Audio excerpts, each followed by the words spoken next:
The recognised seasonal employer, RSE scheme, has got thousands of New Zealanders into permanent employment in the horticulture industry.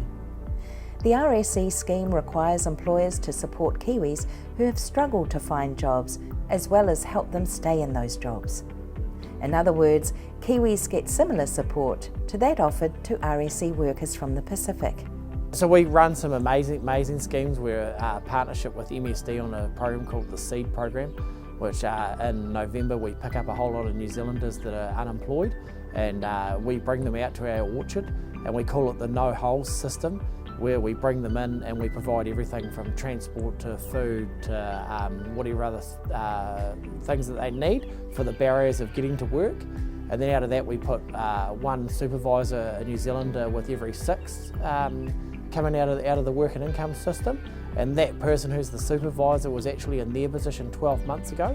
RSE employers work with government departments such as the Ministry of Social Development and the Department of Corrections to enable Kiwis into work. These employers remove several of the barriers to work by providing assistance with housing, transport, meals and pastoral care.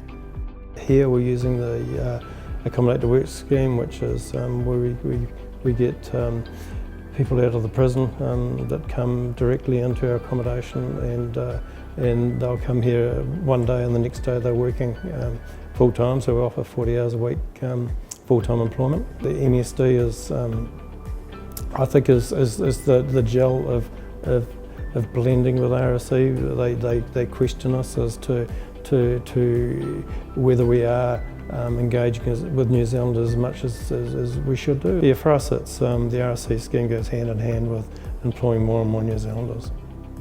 Richard purchased an old hotel in order to provide clean and safe accommodation which houses RSEs and Kiwis in equal measure. The Kiwis are often from the Department of Corrections, Accommodate to Work and Release to Work schemes. Dale has spent time in prison, but now he is the maintenance manager for Thornhill's accommodation. Then I had nowhere else to go to, so I came here. And I was only going to stay here for a couple of days. And I've been here for over a year now and I absolutely love it. I was in jail, then I was given the opportunity to come out and work in the community through a work scheme, and I started working for Thornhill. In prison is boring. I'd rather be out in the community working, and it gave me the opportunity to save some money. And I came to the Angus Inn, and it sort of helped me settle into the community, get used to town again and people, but importantly just working, keeping busy during the daytime. How we're supporting our Kiwi workforce is, again, you can sort of take a pan-industry view of it and say, actually, there's a career here. You might be a real technical person, so there's some technical opportunities here, through to actually, hey, we'll provide a bit of financial support to get you into your first home.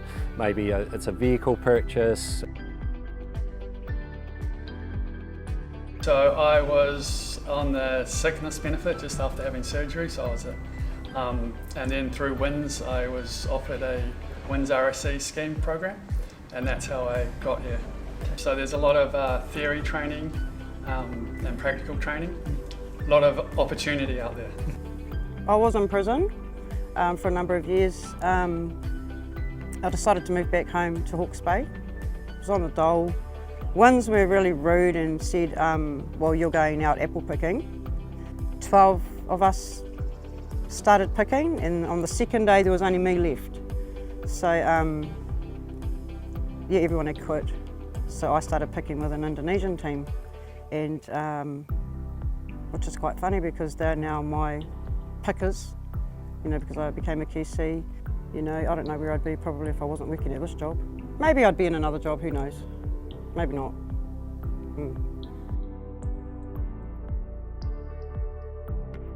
What we're doing is we're getting these people into work, and so that they are understanding that to be a Kiwi is understanding the pleasure of having a job and having a work team to work with, and so there's the financial benefit that they get.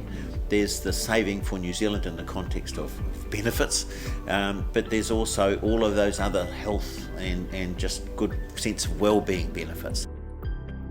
If we were employing New Zealanders, we wanted to employ them permanently, not just on a seasonal basis, because again, we couldn't see any real benefit in giving someone a job for 3 months and then going, we'll see you later, and come back another time. So the reason RSE workers are so important for New Zealanders to get full-time jobs is if we're able to harvest our crops on time in absolute premium condition, we can continue to plant more trees, plant more apples, and grow the business. And we need people to supervise, to manage, and there's a whole range of jobs. So I was a solo mother of 4 on a benefit, and Bostock was working with WINS to try and get solo parents into work. And they got us into the onion pack house, working the mum hours just to get us used to working and stuff. And I got offered a job in the orchards. After 3 months, I was offered a permanent position. If we didn't have those labour units, I wouldn't have a job, of course, because there'd be no one there for me to manage. There'd be no staff to run those orchards. People need to have the right attitude, I think, is the biggest thing. I think if somebody's thrown in the deep end without any support, they feel like they've been set up to fail. So MSD understands that, and they're working really hard, I think, to try and get training programs in place to bring people through who are at a level where they can be confident to leave them with Baygold or with any other industry or any other business, and not have the comeback of, oh hey, that didn't work, don't bother. They want them to succeed as well, just as much as we do. It's really important to me because it shows my family that it gave them hope that I could go out there and stick at something and progress. It's not the money.